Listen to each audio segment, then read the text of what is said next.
And while Career Tech is fairly new at offering firefighter training, Oklahoma State University has been doing it for more than 50 years. And that's where Lawrence Hillman picks up the story. I'm Lawrence Hillman here at the Oklahoma State University training site, where volunteers and full-time firefighters from all across the state are trained.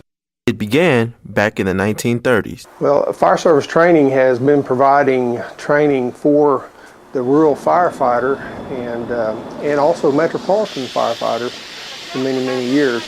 Ralph Brown is the director of fire service training at Oklahoma State University, a program training more than 30,000 firefighters throughout the state each year. No, it's up here, isn't it? We do a great deal of our training. Probably 90% of our training is away from Stillwater. And we do that with the mobile training simulators that are mounted on trailers, equipment that firefighters will use in their training, and we go out to the local level, to the local fire department, and provide training for the rural firefighters that cannot come to Stillwater because they work during the day and they need to be there to protect their communities. A full-time commitment from the volunteer that's often challenging. Bob Allen heads the fire service certification. The challenge that we run into with volunteers, and we need to keep in mind that a volunteer is tasked with the same thing as someone that is paid to do that job. They are receiving training that interrupts their lifestyle, puts hardships on their family, so it's nothing but love and dedication to make sure that they're achieving greatness in what they're doing.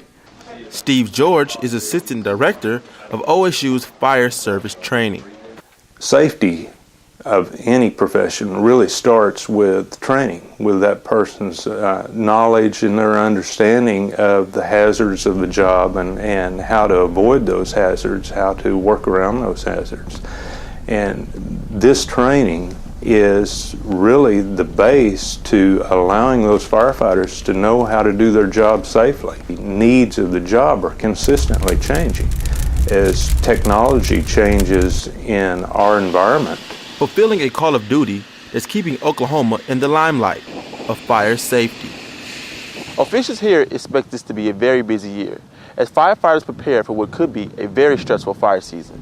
And thank you both. To see what else is being done to help rural firefighters, just head to our website and click on Value Added.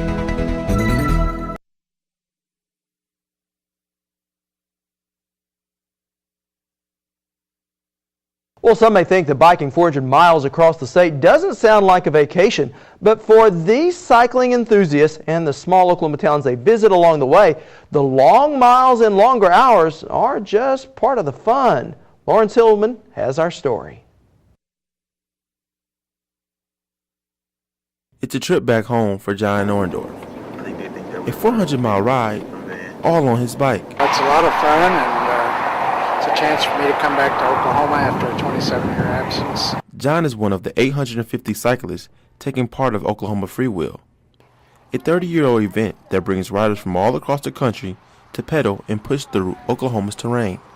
It's pretty good all the way around. It's a little hillier than we thought, and today it's quite a bit windier than we like, but overall it's been a good ride. As bikers travel from town to town, you can see flash and flare, from high-tech cyclist gear to more down-home wear. These riders all have their own style. But it's Jerry Nebel's bike everyone seems to be talking about. The model for it is called the Triplet by Santana. That's the manufacturer of it. It's a titanium bike with a powder-coated finish, little crushed mother of pearl in there, and some flames on the back. It's a 4-color fade going front to back, and it's pretty much a custom bike built for me and two women that ride with me quite a bit. Jerry is a 10-year veteran of Freewheel and says it's become a summer tradition. Even if I was injured or some other reason I wasn't able to ride, I would come and do Freewheel and just assist by carrying people's gear and stuff like that. Making this week-long ride more than just exercise. It's a time to develop friendships and enjoy the good home cooking and the festivities the small towns have to offer. And for one freewheeler, this ride is his last go-around. I love it, especially when they really have the so-called pride of ownership in the communities, and you can tell that it's really there. And just like this community, they've turned out to to really make this a success and to stop a success. Dr. Tom has ridden every mile since Freewell first began, enjoying the scenery and seeing the small Oklahoma town. Just 30 miles north of Stillwater is Perry, Oklahoma. This is the 4th overnight stop in this year's ride.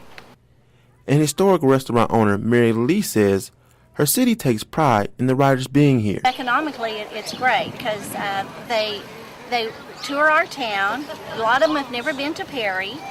We get to show off Perry Pride. We get to show off what we've got. For a small town, we've got an awful lot. Bringing tourist dollars to a town like Perry is always a plus. But former Mayor Edsel Emdy says you never know who may ride through.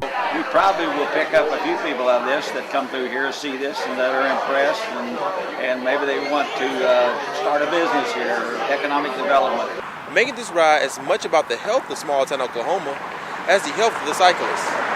Reporting for Oklahoma Horizon, I'm Lawrence Hillman.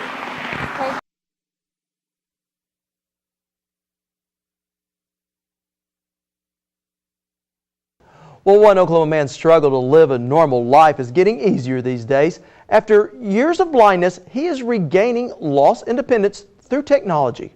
Lawrence Hillman reports. Question. Space. Steve Herrera finds typing a little bit easier these days, despite being blind. With the adaptive devices that they have out there, it's possible for me to use a computer again.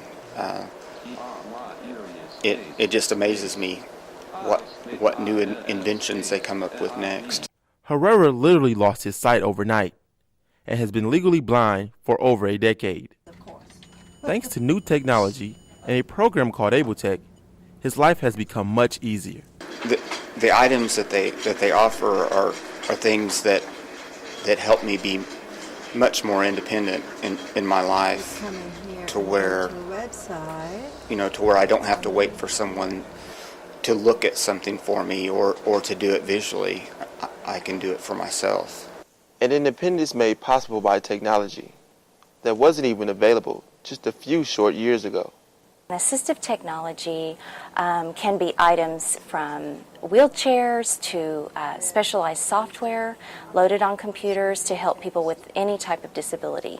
It can be a really low-end device. It can be all the way up to really robust systems that are quite expensive to very low range in cost. Brenda Dawes is the director of Oklahoma AbleTech and says the agency now supports 8 locations around Oklahoma that helps the disabled and their families. Assistive technology, having access to it, allows people with disabilities, but not only people with disabilities, but their caretakers, their family members, teachers, even people without disabilities that want to learn more or have someone in mind that has a disability. AbleTech has invested over $400,000 into various types of assistive technology for Oklahomans and helping people like Steve start employment. I'm working towards starting employment, which has been my ultimate goal since I lost my sight. Small changes that can lead to big differences in people's lives.